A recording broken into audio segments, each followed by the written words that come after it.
আসসালামু আলাইকুম। গণপ্রজাতন্ত্রী বাংলাদেশ সরকার কারা অধিদপ্তর নতুন একটা নিয়োগ বিজ্ঞপ্তি প্রকাশ করেছে, সেই নিয়োগ বিজ্ঞপ্তি নিয়ে আজকে আমরা আলোচনা করব। এখানে আমরা দেখতে পাচ্ছি যে কারারক্ষী বেতন হচ্ছে ৯,০০০ থেকে ২১,৮০০ টাকা, গেট ১৭। এখানে পদের সংখ্যা ৩৮৮টি, বিশাল একটা পদ।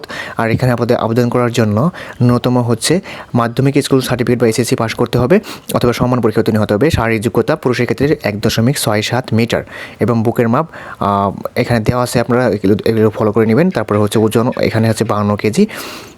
এগুলো আপনারা হচ্ছে নিজেরা দেখে নেবেন ভালো করে। এরপর হচ্ছে দ্বিতীয় নাম্বারে রয়েছে মহিলা কারারক্ষী। এটা হচ্ছে বেতন স্কেল ৯,০০০ থেকে ২১,৮০০ টাকা। এটার গেট হচ্ছে ১৭। আর এখানে পদের সংখ্যা ১২৭টি। এখানেও কিন্তু বিশাল একটা পদ। তো এইখানে পদে আবেদন করার জন্য এসএসসি পাস করতে হবে অথবা সমান পরীক্ষায় উত্তীর্ণ হতে হবে।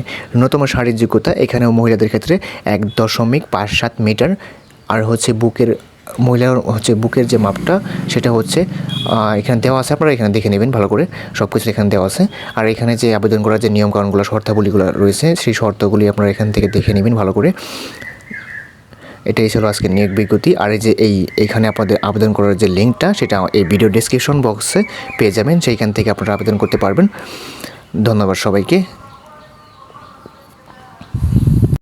আজকের মতো এখানেই শেষ। দেখা হবে পরবর্তীতে কোনো একটা নতুন একটা ভিডিওতে। সেই পর্যন্ত সবাই ভালো থাকবেন, সুস্থ থাকবেন। খোদা হাফেজ।